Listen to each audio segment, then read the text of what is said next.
Hello friends, Patrick McFarlane here, coming at you with another episode of the Liberty Weekly podcast here. And this episode is going to be Liberation Library 7. So Liberation, in case you don't know, Liberation Library is a series where I do some book reviews, and we've only had 7 episodes, hence the title. And the show notes for this may be found at libertyweekly.net/LL7. That is the letters LL and the number 7. So there you go. Today we're going to be looking at America's War for the Greater Middle East by Andrew J. Bacevich. And I hope I'm pronouncing his name correctly. Just a few notes. I'm only halfway through the book right now, so this is going to be like a part 1 and a part 2. That's so confusing, I think, with the episode titles. But it will be Liberation Library 7, and then when I get back to the part 2, it'll be a Liberation Library 8 or something like that. Whatever comes up in the meantime. But I really enjoy this book, and I wanted to touch a little bit on the reasons why I think everyone should read it, and that I would highly suggest it for people who are very new to foreign policy, such as myself.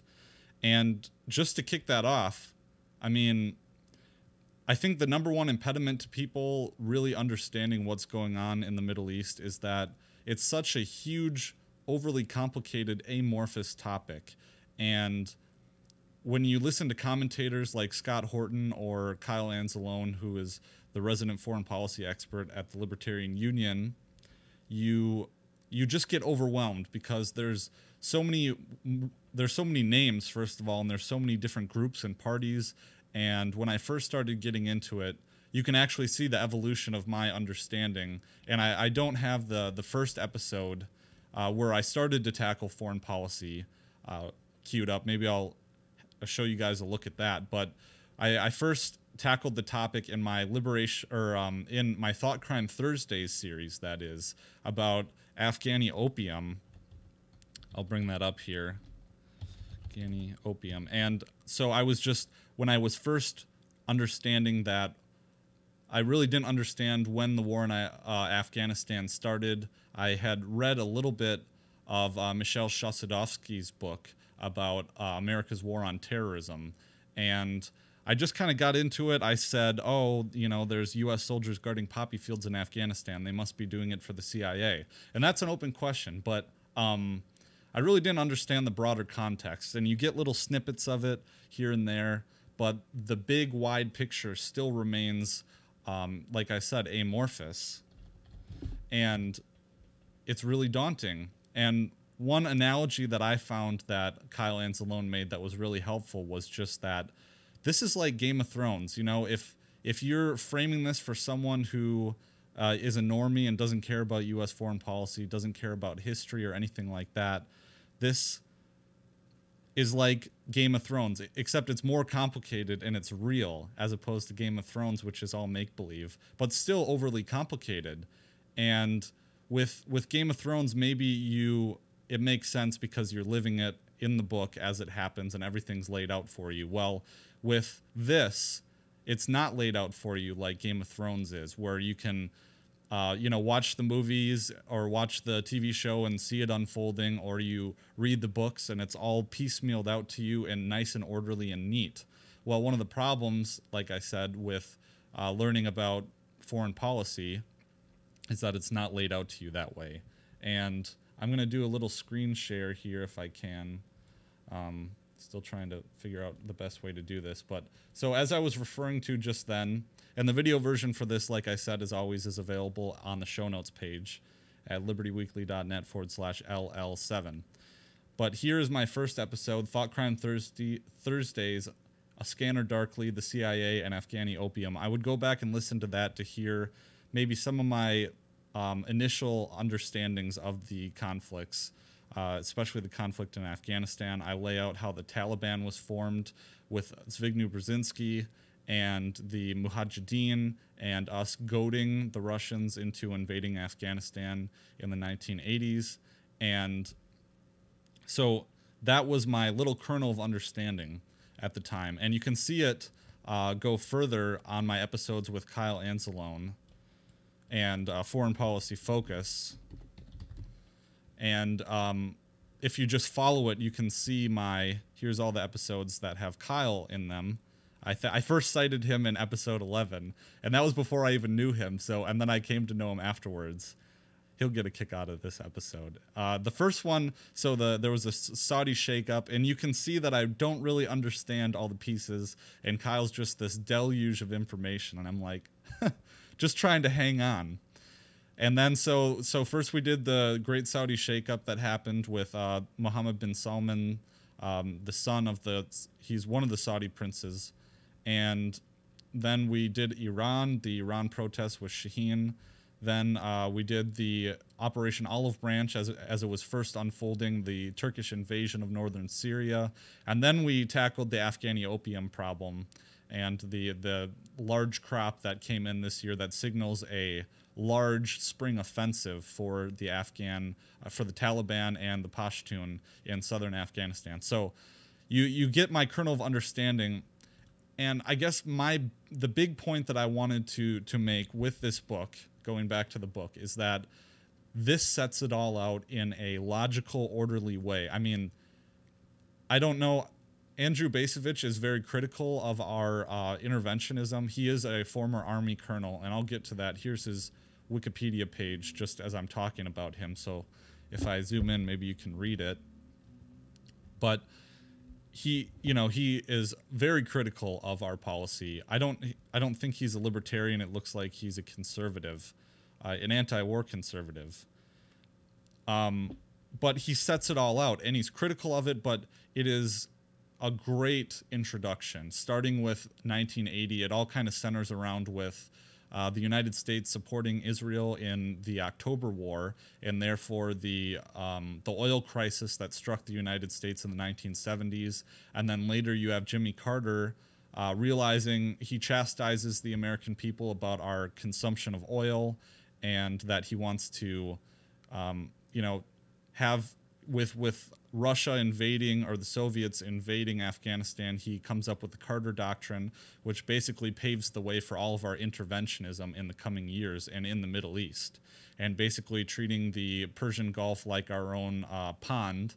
And there, like I said, there's a lot of moving pieces. But one thing that I wanted to get at as we're going forward is that I don't know how to phrase this. I'm not a dummy. I got a 5 on the AP US History exam in high school, and I considered myself someone who's very knowledgeable about American history. But I realized that my knowledge of American history was way more detailed all the way up to the Vietnam War. So I knew a bunch of stuff, just the general things, and I knew in depth about some stuff. But when it came to everything that is described in our modern policy, I'm a complete blank, or at least I was. And it's been very beneficial for me to pick up this book and to really learn about, just that the United States was intervening in Lebanon under the Reagan administration, or that we'd been dealing with Gaddafi in Libya even in the 1980s and in the 90s. And so all these different things I didn't know. I didn't know that there was a war between Iraq and Iran and that we were involved in it. So there were 3 Gulf Wars, and I didn't really know that. There's the Iraq-Iran war that we were involved with, and then there was Operation Desert Storm and the fallout from that, and then there was the Bush invasion from 2003. And I didn't know, how Saudi Arabia related to everything, and how all this came together in the big picture. And that was the biggest impediment to me. So I guess what I'm really trying to get across with this episode, and I want it to be short, I think it's going to be less than 20 minutes here, but what I wanted to get at with this episode, part 1, this Liberation Library episode, was that this is it's a hell of a book. I'm only halfway through. I really enjoy it. Bacevich really set out things in a very understandable fashion, and it kind of underlined, knowing these things and realizing these things underlined that any American who supports our interventionism, there's a large chance that they are completely ignorant of the actual events of what happened. I think the first thing to ask someone who is pro-war or pro-American interventionism in the Middle East, or someone who is, we need to fight them over there so we don't fight them here, I think the first question you should ask them is, what is the difference between the Taliban and Al-Qaeda? And they, 9 times out of 10, no one will be able to answer that. Or ask them if they are aware of the fact that we supported Saddam Hussein in the war against Iran, and that simultaneously we were arming both sides with the Iran-Contra scandal that Reagan was involved in. And they probably wouldn't be aware of that, or they wouldn't be aware of the fact that we, as I covered in the, that episode, this one here. Oh, well, where is it? It's not there anymore. But my Afghan opium episode, as I covered there, that we imported a bunch of radical jihadists into Afghanistan. Internationally, we both encouraged the Mujahideen who were in Afghanistan and the Pashtun tribes in their fight against the Soviets, but we also imported a bunch of radical jihadists from around the world into Afghanistan to fight, and we gave them lots and lots of weapons and material support. And out of that, there was Osama bin Laden, and we were involved with that. And everything just seems like us shooting ourselves in the foot. And you don't have to make super qualified arguments about that to illustrate this fact. If only people knew of the uncontroversial history of our interventionism, then they would be far more critical, I think, of our interventionism. Just patently observing who we've supported at one time and who we are toppling the next time. Or the fact, that we were supporting Saddam Hussein in the first Gulf War against Iran, and then all of a sudden he's Hitler revisited, according to H.W. Bush. And, I mean, this book. So I'm going to include a link in the show notes page to this book. It'll be my Amazon affiliate link, but I would encourage you to pick it up through that link. You'll help support the show. And you also help support your own knowledge of this topic and be equipped with just the basic knowledge of what's going on. And I mean, this is so entertaining. I was this past weekend, Easter weekend, I spent most of Sunday afternoon just reading this, wrapped in attention, because it truly is, I mean, Game of Thrones, except better, because I'm not a fan of Game of Thrones at all. And don't put me in that category, but it's just so entertaining, and all the moving pieces and us shooting ourselves in the foot. So go check out America's War for the Greater Middle East through my Amazon affiliate link. I'm also going to include a link to a great Liberty blog that was started through the Tom Woods show hosting deal when I started my own Liberty Weekly site. This is like 2 years ago. But Ben Lewis also started this blog, The Great Fiction, through the Tom Woods group. And I'll give him a shout out here and give you a link to his book review. But he has a book review here of it. And Ben is a very smart guy. There's a lot of good content on his website. I would check out this book review. It just, comes at it from a libertarian angle that you won't get from, reading the New York Times review of the same book. And in this, it's funny that, how much pro-war propaganda comes from the New York Times, but this David Rode, I probably should know his name. He's like, yep, Andrew Bacevich is on point with his criticisms, and we have screwed things up in the Middle East, and our militarism doesn't work. So, yeah, that would be the main thesis of this book, is just that our militarism doesn't work. The Middle East doesn't work like Risk, like the U.S. intelligence would have you believe that playing around in the Middle East is just like playing Risk, that they're basically 8-year-olds who just learned how to play Risk, so they're going to go conquer the world. It's crazy stuff. And so here's a national review. I'll include these links in the show notes page so you can check out some reviews of it. Here's Al Jazeera's review of the book. They're all positive, and as I was going to talk about Andrew Bacevich, so I'll do that just in closing here. 70 years old, educated at West Point. He is now an American historian. I'll just read the Wikipedia. He's an American historian specializing in international relations, security studies, American foreign policy, and American diplomatic and military history. He's a professor emeritus of the international relations and history at the Boston University Frederick S. Pardee School of Global Studies. He is also a retired career officer in the armor branch of the U.S. Army, retiring with the rank of colonel. Former director of Boston University Center for International Relations from 1998 to 2005. Excuse me for that. Forgot to X out.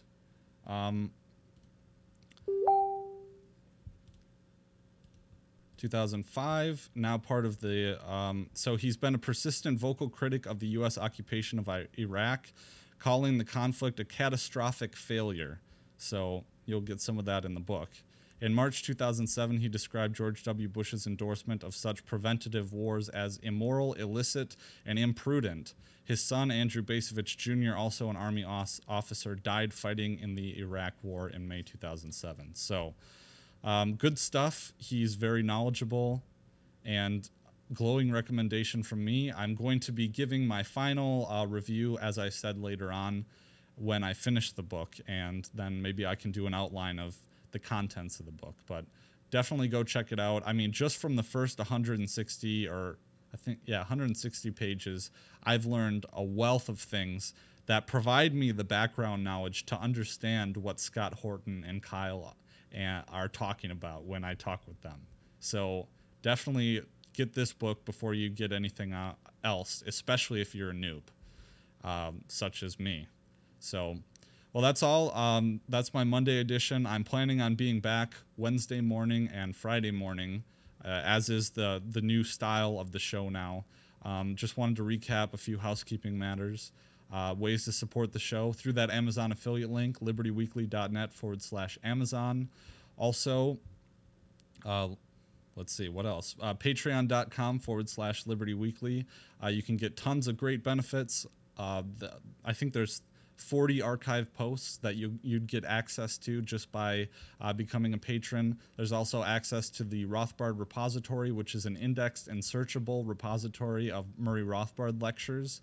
And you will also get access to my meme cache, which is a great benefit as well. There's like 1,000 memes in there for you to shitpost with. Okay, so have a great week, everyone. I hope you enjoyed your Easter, and I'll be back later on this week with more content.